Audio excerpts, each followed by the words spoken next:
The microphone's not on, is it? Down below? There's a switch on Is the it on now? microphone. Is it a little bit better? Yeah. Is it never bad? I just gotta learn how to hold these things up. Welcome. We've been running here a little bit this morning, and this is we're trying just another version of trying to get feedback from people in the district. We've had two physical town hall meetings, one in Weirton and one in Grafton. We've had 3 telephonic town hall meetings, but they've been in the evening, and I thought, well, let's go to Wood County while we're here in the district and see if we could do one at lunchtime and see what kind of interest there could be of people that have to take a break for lunch anyway. So let's see if we can't have some interaction. So it's just a different format. We're just continuing to, just trying to get input from people as to what's going on in the district before we go back. We start back in session again next week, but this past week we've been all over with this first district of West Virginia, having meetings and getting together with different companies. So I thank you for coming out. It means a lot to us because we're going to learn. We've learned a great deal over the past week. I think this is our 134th day since we were sworn into office, and it feels like a couple years in many respects, because as they said to us one time, you're going to feel like you're drinking water out of a fire hose. And if you think about that analogy, that's a lot of what it is, because we've had to get up to speed with some of these matters, and I've been given quite an opportunity in Congress in representing you on a key committee, Energy and Commerce. As they said to me, we typically don't put freshmen on that committee. And I said, well, I'm not a typical freshman, you know. I'm 64 years old. I've been around for a while. I think I know what I'm doing. Don't put me on something that deals with sand dunes on Guam, because I don't care. I want to work. I'm here to work. If I'm going to get out of my comfort zone, then I want on a committee that I can be put to work and we can do something good for West Virginia. And they said, well, what about your second choice? What's your second choice? And I gave them the same committee as Energy and Commerce. I said, I'm serious. You're dealing with a very stubborn engineer, and I want to hold my feet on this. And they went along and they gave me that assignment. So I'm one of the few freshmen that they generally don't put on these key committees, but it has given me a voice, and for you a voice. That's what's important. For you a voice on a committee that for whatever reason, we haven't had anyone on Energy and Commerce. Think about that. The very committee where coal, energy, all the issues that affect us here in West Virginia, we haven't had anyone on that committee. Healthcare, the Obamacare, all went through that committee, and we had no one there to deal with it. Internet access, all the internet issues go through that committee. We didn't have anyone. That's not to denigrate any of the other representatives. Alan Mollahan was over in appropriations. Shelley Moore Capito was on financial services, and Nick Joe Rahal was on natural resources. Just different committee, different assignments.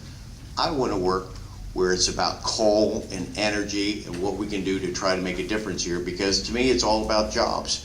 And the big threat was during the campaign, and what we've heard time and time again, and that is about what the Obama administration, or just the feeling in Washington, probably best to leave it at that, is towards coal.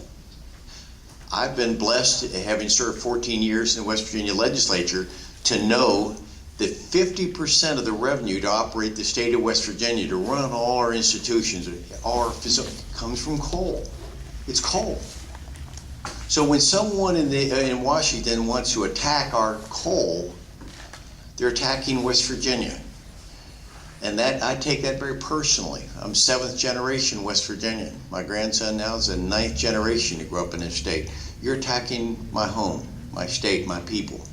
And one of the things that I'm particularly proud about, and I hope all of you at one time or another over the next 2 years can come to Washington, and because in our office, I've made it a point, we have a 6-foot tall picture of a coal miner, life-size picture.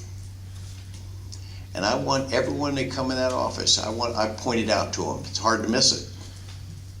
Hard to miss it on the wall. And we say, this is what it's about. This miner is coming out from day to mine. He's got all his regalia, his safety garb, his oxygen, everything that he wears when he goes underground to work. And he's finishing his shift, he's filthy dirty, with his boots, garb, and he's got his arm around his 11-year-old daughter. And what I want people to understand when they come into my office, that these are not machines that dig the coal to produce the power to turn the lights on. These are men and women. These are uncles, grandfathers, parents, and brothers. They're people just like you and me, and they go to work every day to help us produce power. And some days they work in seams that are just 36 inches thick, and they work on their hands and knees so that our companies can operate with cheap electricity. I want to honor them to make sure that our industry in West Virginia is respected, and I'm going out of my way to do it. So when you come in and you see that picture, you understand how important it is that we have a voice in Washington to protect that industry, because it all comes down to all about jobs. We've got this, I don't know how we're gonna, this is what we use this a lot in our discussion, because people will say, where is your job legislation? Well, we have job legislation, but I use this chart so that people can maybe understand that government doesn't produce a job. They can only create an atmosphere for the private sector to do it. You have to look at all these impacts around it that affect jobs.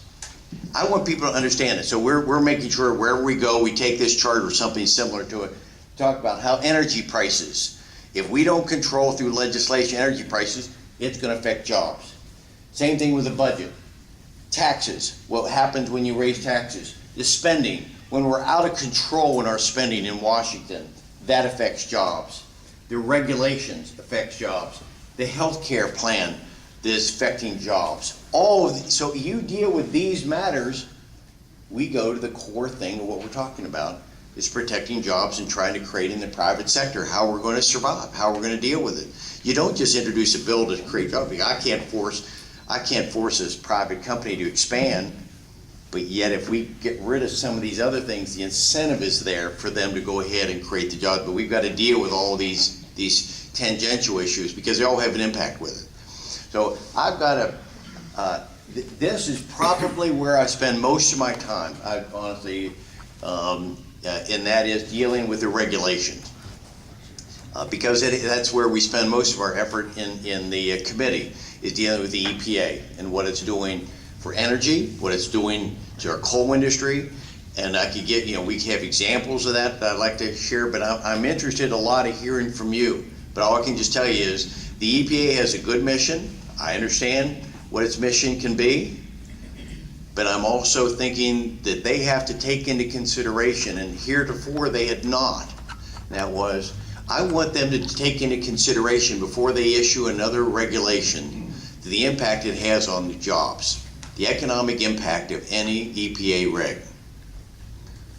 And up until now they didn't have it, but fortunately, so many of us sponsored legislation to make that a fact. That just seems like common sense, wouldn't it? That before you issue a reg, you should see what the economic impact of that's going to be. Wouldn't you think?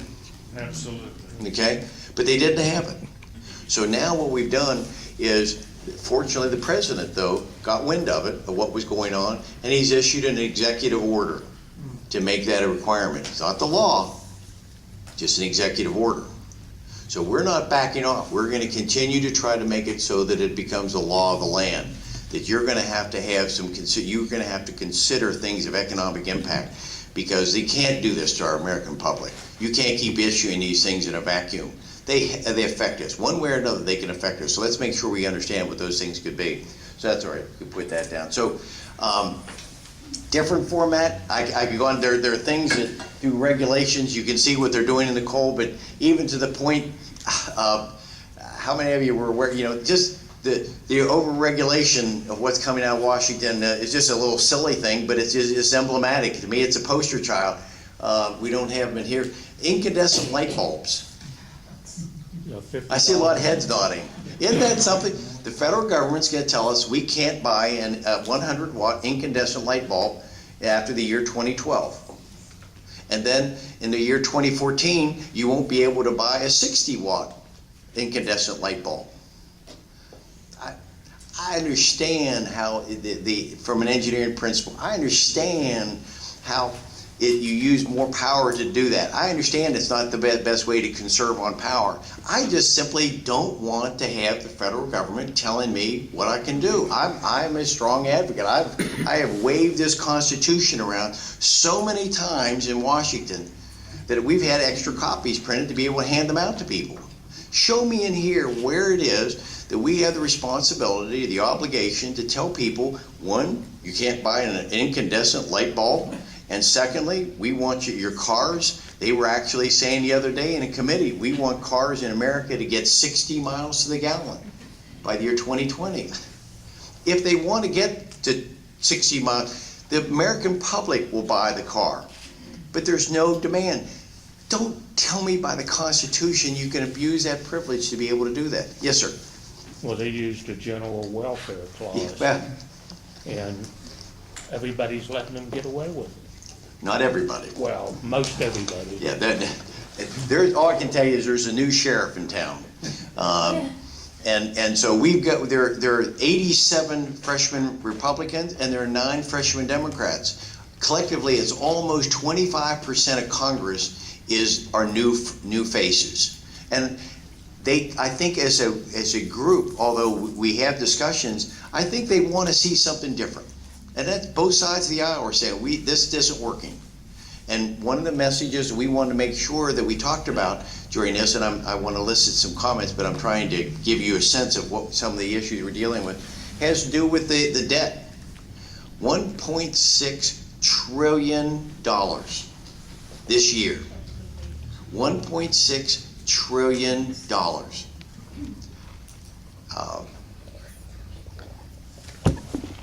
I know that everything is spent, there's probably been a good reason for doing it. But to better find out now whether or not it's such a good reason that we are having our children and our grandchildren are going to pay for it, because that's how it's going to work out. We're not paying for it, it's going to be some other generation. And I'm not comfortable with that. But I wanted, honestly, even as an engineer, I can't tell you, I can't deal with trillions. I don't understand trillions. Richard, you do for perhaps in the assessing, you can see trillions, perhaps. No, I can't deal with trillions. Probably the best way for me to try to get you to relate to it maybe a little bit is if you, just the debt, just how much this year we're going to spend more than we have coming in to operate this country, 1.6 trillion. That means every day of every week of every month, 7 days a week, that we have to borrow $4.3 billion every day just to pay the shortcoming to operate the federal government. Now, I want to make sure you put that in context. 4.3 every day. The West Virginia legislature runs the entire state of West Virginia for an entire year. Our higher ed, our secondary ed, our health systems, not our transportation, that's a different account, under our general revenue account, for $4 billion. We can run the entire state of West Virginia on less money than we're borrowing every day to pay for the largesse of the federal government. I just want you to kind of think about that a little bit, about the impact that's going to have, because we're not paying for it, we're passing it on to our children. So with that, that's a lot of the fight, is how we're going to get people to realize we have problems and deficits. We've already hit this. What was it, yesterday or Wednesday? This is Thursday. It was Tuesday, the 16th. We hit that magic number that we had talked about, the debt ceiling, $14.3 trillion. And the Democrats tried to demagogue it, now they wanna say we'll be good till August the 2nd. Yeah. I don't know if you could hear that. So we got an issue, and we're gonna have to address that. I gotta tell you, part of me, Sandy's a little bit suspicious of them, they've said that we might be able to get along until August the 2nd. I don't understand where they came up with August the 2nd. Of course, I never understood where they came up with May 16th either, to be able to be so precise, but they actually hit it on that. But on August the 2nd, they said, we don't have any other resources to be able to do it. August the 2nd is just a day or two before Congress is set to recess. Now, am I being cynical or what? Okay, is that what's going on here? I don't know. All I want to do is we better address this. We better figure out what we're going to do, and we've got to reduce this spending. We've got to do it. And there have been some efforts, and I'm pleased with some of the efforts. I voted against one of them because I thought it was an overreach, and I broke from my party and voted against it. I didn't think it was the right thing to do, not only to the district, but I think to all the citizens of this country. I didn't think that the Ryan budget was the best solution for us. But there are some things, because I want to see a balanced budget. I want a balanced budget in the worst way, because we've experienced it. We know how to work within a balanced budget, and the Ryan budget did not have a balanced budget for almost 30 years. Sandy? So let's open up for questions, then, if we could, please. Sir, with all due respect, knowing, that the Ryan budget, even if it passed the House, would not pass the Senate, you knew that it would be pretty much a building block for 2012, so why would you vote against it? For some of the reasons I just said. One was that we're going to continue the dialogue. I'm in Sandy. that block. I'm 51 years old, and I'm in that block that would have been, been hurt by that. But I don't agree. I think you should have voted. You ran on an anti Nancy Pelosi all through your campaign, and then you voted with Nancy Pelosi.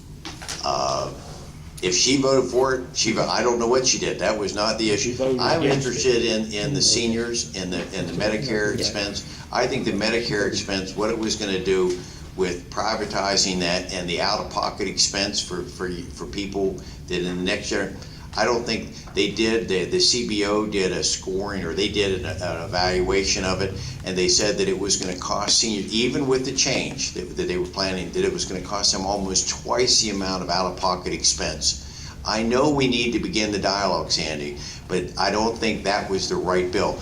There was a Republican Study Committee that addressed it, that we were trying to promote something like that as an alternative. It did not get the votes necessary to be there. The only one that we ultimately had to vote on was that one.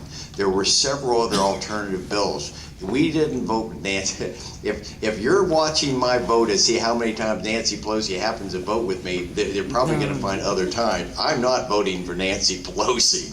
I know. She knows how I stand with her, and we've had our discussion. But I don't think we can do that to Medicare recipients, not yet. We don't have the right plan.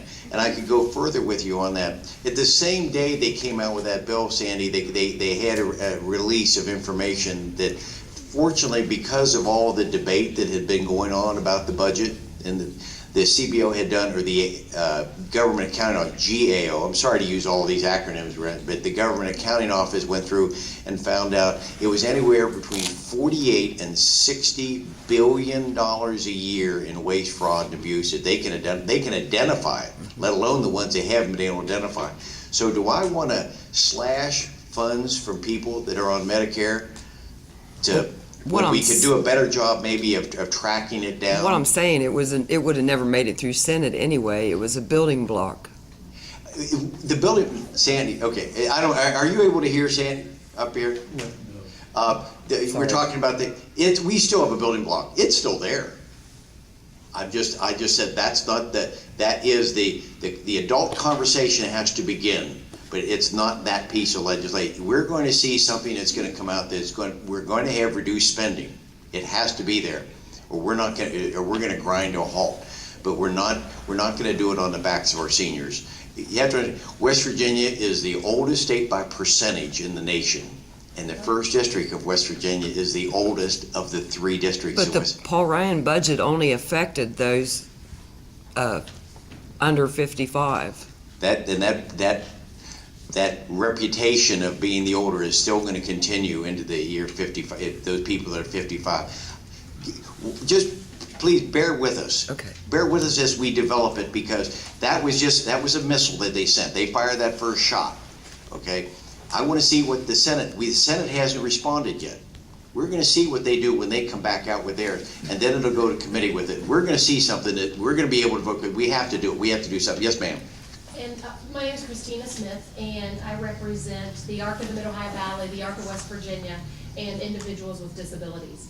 And one of the things that I want to say, first of all, from my family to you, is thank you for protecting some of those populations. I'm a Republican. Sometimes it's tough for me to sit in the position I'm in because I work with in the social service field, and we know that many times we want to see the cuts, we want to see the budget balanced, but when West Virginia does not only lead the country in numbers of senior citizens, it also leads the country in the percentage of individuals with disabilities per capita.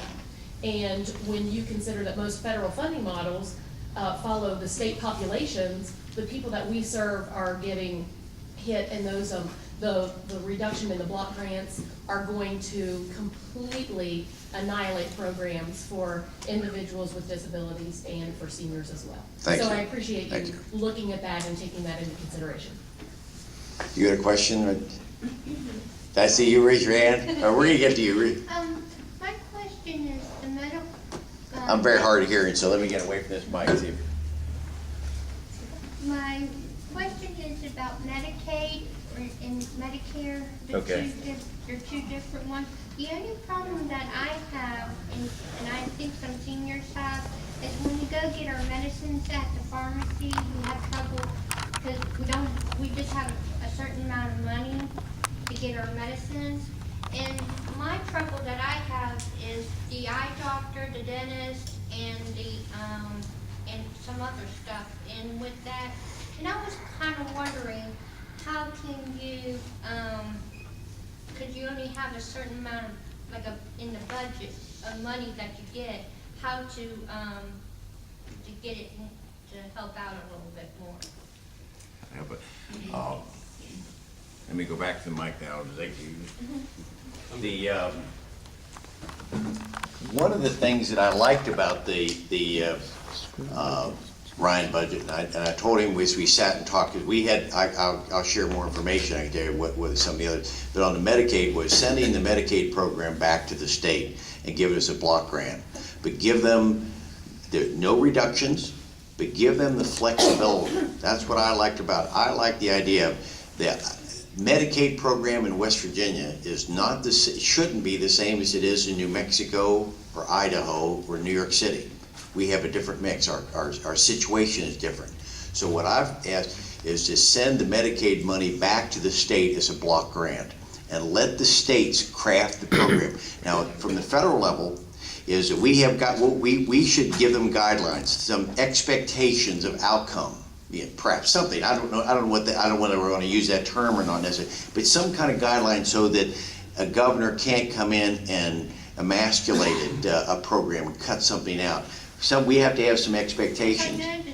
I noticed with kids have it when they're like Anna and her kids would have it, but as I got up into adulthood, it was dropped. They dropped the glasses and they dropped the dentist on me, and it's very hard to when you only have that. That's what I'm going to. So give the states the flexibility to craft their own program. For example, in West Virginia, only about 65% of our prescriptions use generic drugs.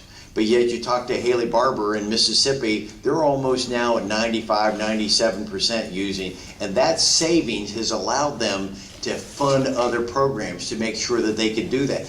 We can't do that now, okay? So that's what we're talking about, is those kinds of things. Give them the flexibility.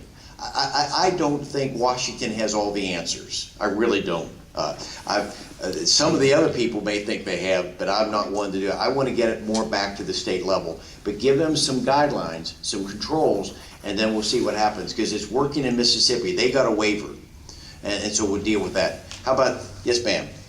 As a West Virginian, I want you to know that I'm very proud to have you for my congressman, and that you not only talk the talk, but you walk the walk, and that you have voted pro-life ever since you have took office.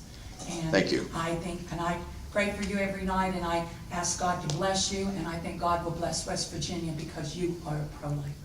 We're trying. Thank you very much. Okay. Stanley? David, I here in West Virginia, and particularly here in Parkersburg, we don't have any mining going on. But I personally have a feeling that we cannot run our country on wind power and all these dreams, sun power. You can't do it. So are you ever going to be able, or are we ever going to be able to see the EPA being not able to pull a permit for a mining permit, for example, in Logan County, where they pulled a permit of an existing mine and said, you cannot go any farther than here? That's totally wrong. Is there any headway being made in that direction? Because this, Can you hear what he's saying about the switch is mining? on, the lights come on. If you're running on solar power and wind power, I'm gonna use bad grammar. That ain't gonna happen. Marshall Stanley is I know where you're coming from on that. We actually, early on in the first couple weeks of of serving, we introduced and we got a bill passed. It was an amendment to a bill to prevent the EPA from being able to pull a permit. And it went to the Senate, and the Senate opposed it and killed the bill, and it died. So the point is, Marshall, we're moving in that direction. More people, first you have to educate people about how this can work. But what I wanted to say was, it has nothing to do with coal mining, what I'm talking about here. This is a governmental largesse of someone being able to say, what if we pull this at Spruce Mine? Well, then what if they go down to DuPont and pull a permit from DuPont? Right. And what if they do it from a steel mill in Pennsylvania or a refinery down in Louisiana?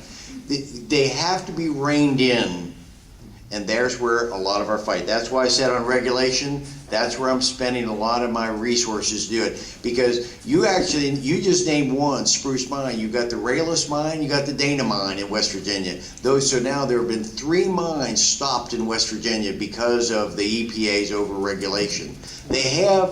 They're trying to work for the right reason for themselves, for the health and safety, but they've got to take into consideration employment and jobs and what that's going to do to our economy. They've got to take that, and that's where we're working on it. Yes, ma'am. I'm a firm believer in the Constitution, and I believe if we hadn't veered off of it, a lot of these problems we would not be having.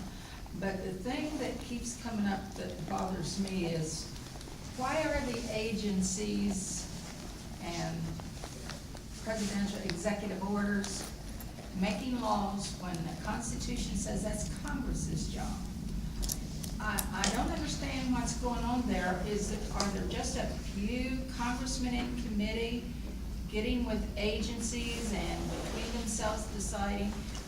Well, an example is the ICE, immigration. Yeah. There's a law that you're supposed to.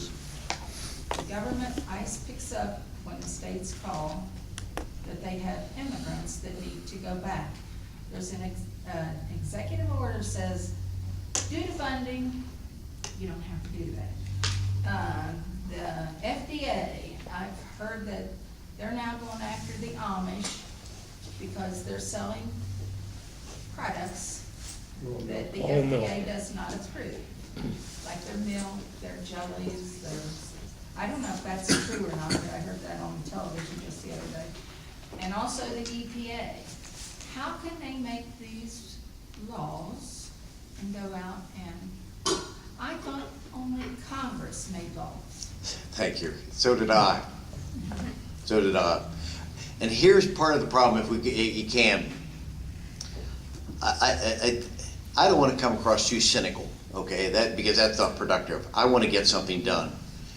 I think what my perception these first 134 days has been that the administration has found out that they can't pass all the laws that they want to do to make changes that they were talking about. So they found another way, and that is you use the regulatory bodies to do that.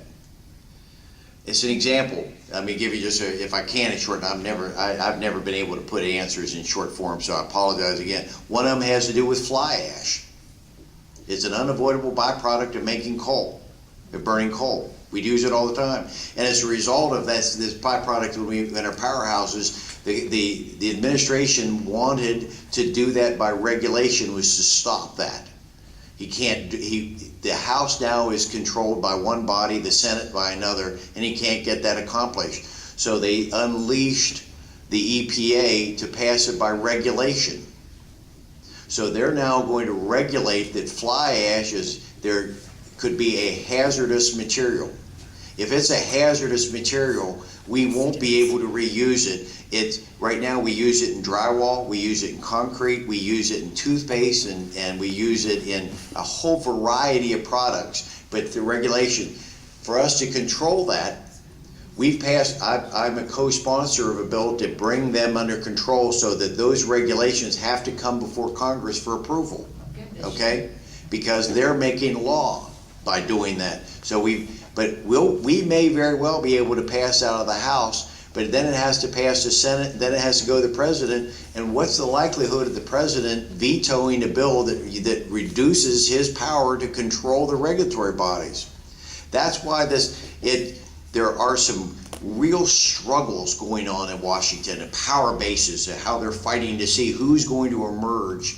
And we're just early in this, but we're finding some footing, those of us, the freshmen, that we're not going to deal with it. We're going to fight it out. We're going to delay it. Even if we cut the funding, then the Senate puts the funding back in again. There are a lot of little fights out there, but we're trying. Now, to go back to your earlier, one of your first questions I thought I heard, we now have mandated that all bills, when they're introduced, and I've done it now several times, we have to go through this Constitution that I carry with me all the time, and we have to designate where in the Constitution we have the authority to do that.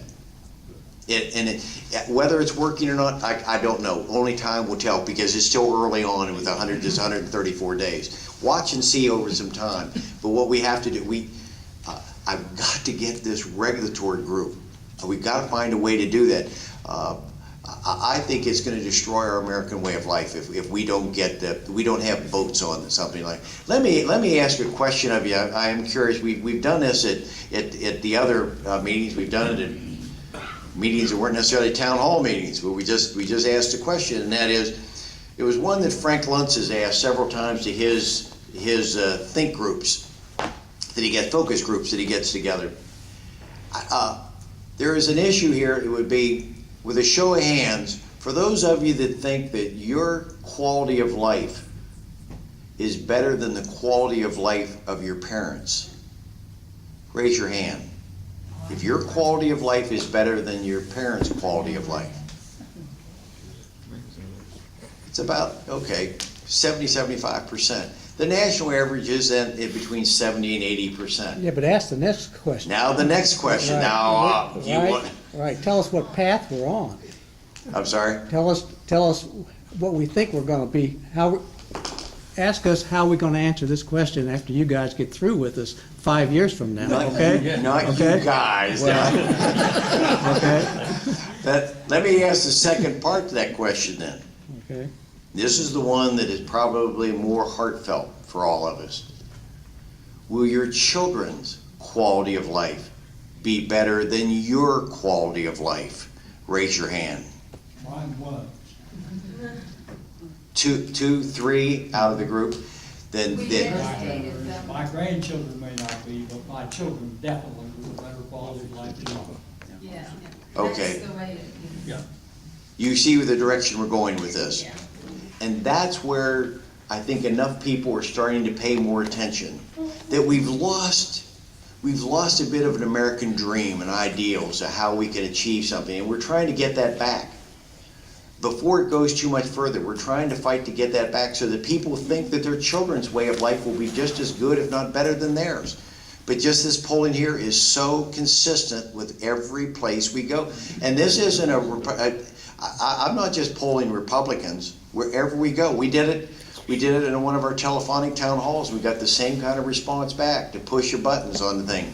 We're finding the same thing. We don't control it. I'm just curious. It just shows there's some work that needs to be done to reinstill the American dream again, back for people again. And so it's not you all. Well, let me help You you. quit saying that you all business. All right, let me help you a little bit. Now that Augie. Okay? Augie, by the way, has been one of my strongest advisors that I can have in Congress. He gives me information to deal with nuclear and fossil fuels. I have relied a great deal on his information, and I want to say that publicly to you. Thank you for what you've given me. Great, okay. Let me help you a little bit here. When we elected you, this was a shift in the state of West Virginia. We want to move to a conservative direction. So, and when I listen to you talk right now, it appears that you're trying to put all the problems today. You're in a strategic mindset now because we have another election in 2012. Hopefully the Senate will go and hopefully we'll replace the president. Then 95% of these problems that you're talking about today start to go away. So what I think is happening right now is you guys are busy fighting what I call the nuts and bolts problems, and you're not looking at the future. For example, you've been talking about the regulation. The regulations are very simple. Congress gave away the right to legislate, and they gave it to the executive branch. And people now refer to the executive branch as the executive state. They now have the law-making ability for regulations, which you in Congress, not you, but your predecessors, since starting with Woodrow Wilson, has given it away. And if you pick that little book up that's in your pocket, and you go to Article 1, Section 8, it's all right there. And Article 2 says that the executive branch only implements the laws passed by Congress. So you guys have given it away. So if you really want to do anything right in a strategic sense, you ought to be taking back what the Constitution gave you. And then you would not be having this discussion today. Okay, you would be passing the laws, and Lisa Jackson and these people down there would not just come up every day and just go do their thing. All right? So you have to look at a bigger picture. Now you sat here, and I'm going to challenge you on a lot of stuff here, if you could allow me, because I think it'll be very constructive. You talk about the coal industry is number one for West Virginia. West Virginia is an energy state. It's not a coal state. You now have Marcellus gas coming online, and you could have eventually, a couple decades, because of your river structure here, you could have a lot of nuclear power. Right. Okay, now when you look at the dollars, yes, West Virginia derives a lot of revenue at the state level, but the employment is a disaster. And you could come in here tomorrow and ask for another 15 to 20 million tons of coal, and you would get it without hiring anybody, because this has been the greatest success industry in the country. It's got productivity second to none. Okay, and we could just absolutely, the elasticity in the production here is fantastic. The number one job is to stop it from going down, and that's the CO2, period. Okay? That's CO2, and I don't see anybody, except you got this executive order yesterday. But again, Congress failed to do its job. West Virginia failed when it didn't support the Bush administration when the state of Massachusetts sued, okay, the EPA to regulate carbon dioxide. Okay, the state of West Virginia failed when it is not suing the EPA like the state of Virginia. They're not even here defending their own place. Okay, so now the other thing you talked about was light bulbs. Okay, well, just a couple of weeks ago, your colleague, the senator from West Virginia, the new senator, introduced a bill to go to compressed natural gas for trucks, okay, with a $5 billion subsidy. Again, you're telling the industry what to do. You haven't looked at the derating of the trucks. You haven't looked at the new infrastructure. The other colleagues over there are supporting ethanol at $6 billion, telling us that we have to use ethanol. That's inflation. That's causing people to starve to death. Our food prices are going up. So Congress is who's stopping all of this stuff? All right, hold it. Okay. Too many questions, Well, overload up but here. it's the same thesis, okay? But, It's okay, government telling us what to do. let's go back to it. Okay. I maybe try to do it in reverse order to the extent I didn't write some notes here on this. But there is a bill out there that they're trying to push right now. I think it's House Bill 1380 that has to do with promoting the natural gas vehicles. And I want to promote it, but I don't want to promote it with a subsidy. And, okay? Good. And that's what this bill, so they asked me if I would sign on. They said, all the other, your other two congresswomen, people from West Virginia, Shelley and Nick Joe, sign on. We want you to sign on. I said, no. Good. Not gonna do it. We can't be as a country picking winners and losers. Exactly. Okay? And that's what's going on with this. The loser here has been selected by this administration is gonna be coal. And the winner is gonna be nuclear, or, well, I'm okay with nuclear, but wind and solar. So we're subsidizing it heavily to get that. And it's not a dependable source of energy. It's something that could be part of our future, and I'll support that. But I think we have to be careful about putting our resources into subsidizing an industry. I just don't think we have a responsibility to be doing that as a government. But give me a couple other things. You talked about it being coal. We are absolutely, the Marcellus Shale. One of the things early on I formed, Augie, if you may be aware, that we had formed a co-founder of the Marcellus Shale Caucus in Congress, because we wanted to make sure we were hearing what was going on in New York and Pennsylvania. What are the problems they're having with their issues up there, so that we can all learn collectively on this to have, because there are environmentalists already that, and I understand their mission. They want us to stop drilling. They don't want that energy. They want to keep it in the ground. And to try to do it in a safe way. And of course we can. I'm an engineer. There are only 2 engineers in Congress. That makes a very unique opportunity for us. Myself and a guy out of Texas that's been there. I think he knew Thomas Jefferson. He's been there forever. But he's a very knowledgeable guy, so that we're comparing notes on from an engineering perspective with it. But I want to drill. I think that's one way we're going to get our energy costs down. I want to drill off the coast, and we passed legislation to do that the other day to overcome the Obama's moratorium on drilling in the Gulf Coast.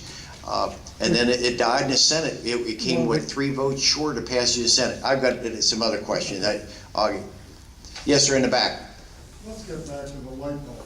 What exactly is Congress going to do about the existing legislation? What were they thinking? Light bulbs. What is Congress going to do about the existing legislation? Well, I've introduced legislation to repeal it. Okay? I saw a problem. I've introduced legislation. We're working to build a framework of supporters to try to repeal that. I just think the American public will make that decision if they want to do it. After 2012 or 2014, we're not even going to be able to allow them to import them. If you can buy them on the internet, you're going to be breaking federal law to bring them into this country. So where is that piece of legislation right now? The bill has been dropped, so it means it's in the hopper. I don't know its bill number. I wish I could tell you. I probably am involved in 2 to 3 dozen pieces of legislation that we're working on, so I apologize not having that off the top of my head. Andy, do you remember our bill number on that? No. Andy Seray's our chief of staff, by the way. Andy, you don't remember the? No, but we can. But that's all I'm doing. I'm using these opportunities, and thank you for raising that question again. Just like when we had a town hall meeting, people said, and we've had enough of these discussions going where they talk about the Marcellus Shale. Why are we bringing in people to be the roughnecks from other areas? Why are they coming from Oklahoma and Tennessee? Good question, isn't it? So we called the drillers, and I asked them, why are you doing this? And they just simply said, because you don't have a trained workforce in West Virginia to do this. It is a unique operation, how we're dealing with directional drilling, and we need a trained workforce. I went back to Washington, introduced legislation with co-sponsors that we're going to have training at the community colleges to be able to have a trained workforce. It's not going to happen like Augie talked about. This is going to go for years. We're going to be into the future on that. We better have a trained workforce. And so once we identify the problem, Now let's see if we can't do the resources to be able to do that. So we're trying to meet, we listened to, we heard the problem, we try to come up with a solution. Yes, sir. Not the nosy news media is gone. No, actually, I have wear different hats, and is there anything, I realize the states don't like the federal government to tell them what to do, but in some cases, the state becomes a roadblock. Federal government's done a great job in sending a lot of emergency Homeland Security money to Charleston, and then Charleston's not really good at handing it out in terms of communications, because there's roadblocks in the state agency, or with the Marcellus Shale, there's rules and regulations. A company up in New Martinsville, the marble factory, a company said, hey, we'll give you free gas over the hill. Sorry, state won't let you do that. You have to get it out of a pool down in Tennessee somewhere. So there's, as you talked about, some of the rules and regulations are not just federal, but sometimes it's the state that puts the roadblock up and then says, well, it's not our fault, it must be because the Congress told us.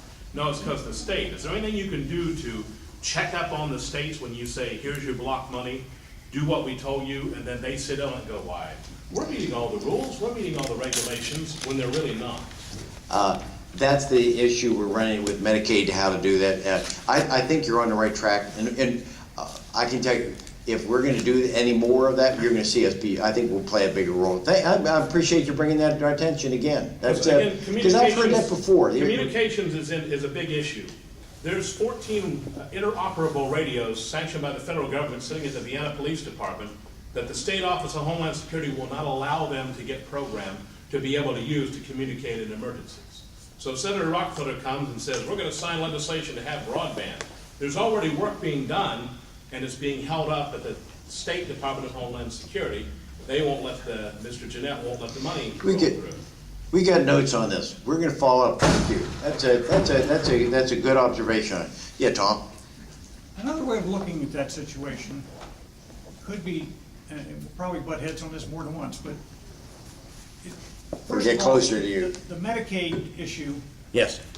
Is one where, why are we processing money through the federal government, handing it back to the states, when Medicaid is not a responsibility of the federal government? Right. So, by the same token, the problems that this gentleman is talking about are problems that need to be solved by the voters and the legislatures of the state, not the federal government coming down on the states to make them change. It's completely counter to the constitutional structure of this country for the federal government to be telling the states to do anything. And it's... Tom, I can turn. You're hearing some, and you're expressing some of the frustration that I've taken to what I've taken, and I tell you, out of the 97 freshmen altogether, there are a lot of them feel the same way. We talk constantly. It comes up about the 10th Amendment and the rights, but we ought to make sure that when it comes back. Let me give you an example where some of the things that we're finding that you point out that we're discovering in these 134 days. When they passed the stimulus package and they're funding it, a lot of the stimulus money was meant for, let's just say, healthcare. Let's just say a healthcare issue, okay? But what the state did was, I want to think of the name, what the term is they used it, FUMIG, fumiger or something. The state, instead of getting all this additional money for healthcare, the state reduced the amount of money it was going to put into healthcare, replace it with stimulus money, and then spent the money elsewhere. They can always report, Tom, we use that for healthcare. Yeah, by God, yes, you did. We can track it. But they're moving the money around, and that goes back to your point. We're only now becoming aware of the auditing in these first 134 days, of how people are abusing, how they play games with money. And so it comes down to that old adage we've all heard, follow the money. And when you follow the money, you find out that the agencies have abused that at the state level and at the federal level, and we're going to try to crack down on it. But I go back to that earlier, what Augie was saying about being long-term, short-term. I focus on the regulations because I think that's going to have both short and long-term consequences with it. But that we want to make sure we're dealing with that. But keep in mind, as much as you heard also, we've given up, that Congress allowed that to happen over the years. How do we get it back? we can try to pass legislation, and we'll do that. We will, yeah, I can assure you, over the next 2 years, you're gonna see efforts to try to get that back. But we send it over to the Senate, and the Senate kills our bill. That's gonna change. It goes to the president, and he's gonna veto it. So, That's gonna well, change. I don't wanna be fatalistic. I don't wanna get to the point where we can't do anything for the next 2 years until we see the next election. Well, some of that may be accurate, but I don't wanna, I'm not gonna give in to that. I'm gonna continue to fight the fights we can, choose which hill you're gonna fight on, and go fight that fight. And that's what we're gonna try to do, but we have to be realists. We've sent budgets over to the Senate, we sent bills over, we cut $100 billion out in our spending, and the Senate killed the bill. We sent Obamacare, after we did away with Obamacare in the House, we sent it over to the Senate, they killed the bill. It's frustrating, but that's the process. But we're not gonna give up. I'm sorry? You're getting the opposition on record, though. Oh, yes, we're getting them on record. So that's why 2012 is gonna be magical. Yes, ma'am? Well, it looks like we, the people, have got to replace the old dogs that gave it away and get new people in there to get it back. You got that right. You got that right. Thank you. Thank you for that. Yes, sir. Okay. Judge, you got a question back there? Thank you for coming. Chief of Staff is Yeah. the one that had a Trying to get Okay. her to run for council. I want to go back to Medicare, and I'm in a unique position on Medicare because I've been on it for 15 years, and I remember before Medicare and before a lot of government work, as I've told many people, my first child was born, it cost $180 in the hospital, the doctor waived a stay, did this, did that. Now, everything you do, the government has to get involved in it. And the way they fouled up Bush's Part D Medicare thing by getting rid of the so-called donut hole. I paid the donut hole 1 year. That was the only way to keep the costs down. Now they're getting rid of it. And what you voted against, and your voting record has been very, very good, and we really appreciate it. But the vote against the one that you did, I opposed because this is the direction we got to go. Medicare will not exist when the 55-year-olds are old enough for it. It won't exist. It can't exist. So we have to change it. And we need to vote to change it. Yes. And what Ryan is doing, and he may be president, Ryan is doing is he's proposing the way to do it. And I think it's a great idea. I'd like to have the money to get my insurance for myself instead of Medicare. Then maybe I wanted eyeglasses or hearing aids or something. But this was, I think this was wrong. But you're going in the right direction, keep it up. All I can tell you, it's going to change. I just didn't like that one. And so you give me the benefit of the doubt that there's something going on between my ears. I've got a plan, okay? And that plan, I think, was just it was an overreach. But the idea was right. We have to begin this adult conversation. I'm willing to participate in that. That's why we have. But some of the things that he said we're going to do away with that, I'm not sure West Virginia's ready for that. So we're still talking. We've not created enemies over this. We're going to continue dialogue. But we also know we've got to hear what are our other choices. That was one choice. And I don't want to buy into the first choice that comes into. Let me one more. We'll go two more. You and then down here. Okay. We do need to be concerned, though, about a Medicaid block grant. I'm sorry? We need to be concerned about a Medicaid block grant, because block grants could force bad choices on the state of West Virginia.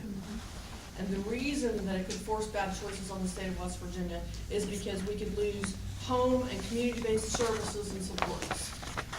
Strictly a money-based decision, and I think, if I use the words Cole and Anderson, Spencer, Weston, those institutions, as West Virginians, we don't want those back.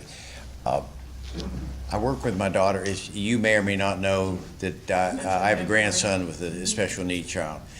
Very sensitive. I knew exactly what I was doing at the time, okay? And we know, that's what I'm saying, we've got to keep watching long-term where we're going with this. Because that's the we will have to watch on the state level. Yes, yes. If that's the. That's what I'm talking about, the guidelines, the conditions that have to be, as long as you meet these conditions, we'll continue, but if you start violating them, we're gonna pull that back, we're gonna take that away from you. All right, do you have one last question here? Yeah, this goes back to the Paul Ryan. The last administration, or the last Congress, did not pass a budget. Yes. Okay, and then when Republicans took control of the House, all they could say was, we want to see what the Republicans want to put out. They did not bother to do a budget, and they had to fight for it for like 3 months before we got last year's budget passed. And to allow the Democrats to put the Republicans in the position where Paul Ryan gave his plan, and they said, oh, he was bold, you know, and everything else, but now they're cutting it. They're cutting his plan every which way from Sunday. And you guys have got to start putting the Democrats on the bubble. I said, hey, you got both, you know, two sides of the three-legged stool here, and you haven't done anything. You're not supporting anything. You're not bringing anything up. We're not going to do anything until you guys come back. And you got to make that stand right now and put them on the bubble. It comes out every day in committees, okay, that we're saying, where is your plan? Where is your plan? I don't know, but I don't know whether, what he just said there, I don't know how many of you were aware of. There was no budget last year. I go to group after group, they had no idea that there was no budget last year. Think about that. Budget on what? Budget on what? The federal budget. They had no federal budget. They had control of the House, the Senate, the presidency, and still couldn't agree among themselves. They are great politicians. They are great politicians. Yeah, so we had to do it. We did it for them, and we passed something, and we did it with very few of their votes. But listen, folks, I'm trying to get beyond. If you hear, I don't want it to be a Democrat-Republican issue. I'm trying to get away from that. Yeah, but the Democrats are keeping it as an issue. I know. I just don't want to participate in that game. I'm there to solve a problem. And if I start saying these are all the Democrats that caused this or the Republicans, we're not going to be productive. I've got to find a way. I'll never compromise on my principles, okay? That's key. But we got to work. We got to listen to what they're saying. And right now we're trying to elicit from the folks on the other side of the aisle, what's your plan? And we don't see it. And you're going to see more and more. I sound like I keep making issues. We've had 134 days. The first 60 or 70 of it was all trying to get last year's budget passed. Now we're starting to get into some meat issues. We're starting to talk about the deficit. We're getting to more, people have to hear more seriously what that issue. And the debt ceiling, what we're going to do with the debt ceiling. How are we going to go ahead? How are we funding a third war? What are we doing in Libya? One that they never came before us, but yet we're now in a war. Yes, sir. I wanted to ask you what your thoughts are on, we're broke, we don't have the money, we're borrowing money, and then like Obama today, he's gonna give Egypt so many millions or trillions of dollars. I mean, why do we try to support all these people and stuff, and we can't do it at home, you know? There's things moving in committee. That's not in my committee yet. It'll come to our committee. But we're looking at what we're going to do with some of the money we're doing in foreign aid. We're trying to find ways to repeal. I've got a bill that addresses that, where we're going to repeal some of it. Because before we start spending money to rebuild the sewer and water lines in Kiev, Russia, I think we ought to be taking care of the sewer and water lines in Wood County or Ohio County or Ritchie County or wherever those would be. So we're looking at things to do that. He can say whatever he wants, but we can pull it back from our end of it.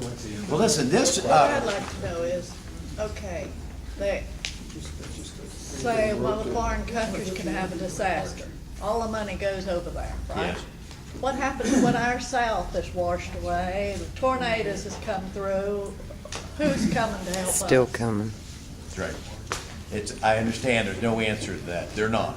They're expecting us to take care of it. Looks to me like they would cut down a little bit on the foreign and keep it You watch home. what's, it's coming.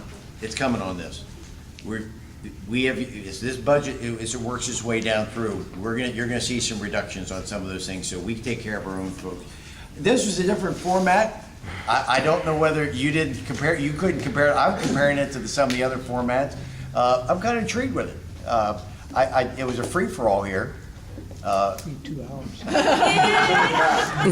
Yeah, I mean, you go 2 hours.